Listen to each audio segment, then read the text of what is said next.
Imaginez une ville où l'art déco italien côtoie l'architecture ottomane, où chaque rue raconte 1000 ans d'histoire. Cette ville existe et elle se trouve dans l'un des pays les plus méconnus d'Afrique, l'Érythrée.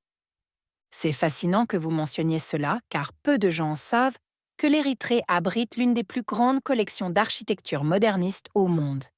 Comment un tel trésor architectural s'est-il retrouvé là-bas? Eh bien, tout commence avec sa position stratégique sur la mer Rouge, entre l'Éthiopie, le Soudan et Djibouti. Cette localisation en a fait un carrefour commercial majeur pendant des siècles, attirant successivement les Ottomans, les Égyptiens et bien sûr les Italiens qui ont laissé une empreinte particulièrement visible dans la capitale, Asmara. Hmm, j'ai entendu dire qu'Asmara est surnommée la petite Rome d'Afrique. Est-ce que vraiment justifié? Oh que oui. Et vous savez quoi? En 2017, l'UNESCO a reconnu Asmara comme ayant la plus grande concentration de bâtiments modernistes au monde. La cathédrale Saint-Joseph, par exemple, est un chef-d'œuvre qui mélange parfaitement les styles européens et locaux. Mais ce qui est vraiment fascinant, c'est ce que ces bâtiments sont restés pratiquement intacts depuis les années 1930. C'est incroyable qu'ils aient pu préserver ce patrimoine pendant tant d'années. Comment ont-ils réussi à maintenir ces structures en si bon état? Alors là, c'est une histoire intéressante. Les Érythréennes ont développé ce qu'on pourrait appeler une culture de la préservation. Vous voyez, après l'indépendance en 1991, ils ont immédiatement mis en place des réglementations très strictes pour protéger ces bâtiments.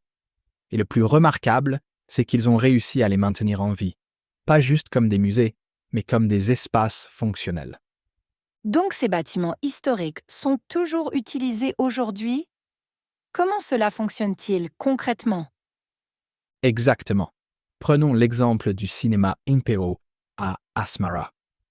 C'est un magnifique bâtiment Art déco des années 1930 qui fonctionne encore comme cinéma aujourd'hui. Et vous savez quoi? Il conserve même ses sièges d'origine. Mais ce n'est qu'un exemple parmi tant d'autres. À Massawa, le port historique, on trouve un mélange encore plus fascinant d'architectures italiennes, égyptiennes et turques. En parlant de Massawa, j'ai lu quelque part que la ville possède des bâtiments qui datent de l'époque ottomane. Comment ces différents styles architecturaux coexistent-ils? C'est vraiment remarquable. Imaginez un palais ottoman juste à côté d'une église copte, elle-même voisine d'un bâtiment colonial italien.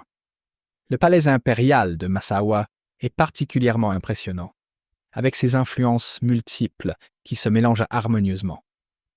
Et vous savez ce qui est encore plus fascinant? Chaque bâtiment raconte une partie différente de l'histoire érythréenne. Cela semble être un véritable livre d'histoire à ciel ouvert. Comment les habitants vivent-ils au quotidien avec ce patrimoine? Les Érythréens ont développé une relation très particulière avec leur patrimoine architectural. Pour eux, ces bâtiments ne sont pas que des monuments historiques, ce sont des lieux de vie. Les cafés Art Deco d'Asmara, par exemple, sont toujours des lieux de rencontre populaires. Et ce qui est vraiment unique, c'est la façon dont ils ont su adapter ces espaces aux besoins modernes, tout en préservant leur caractère historique.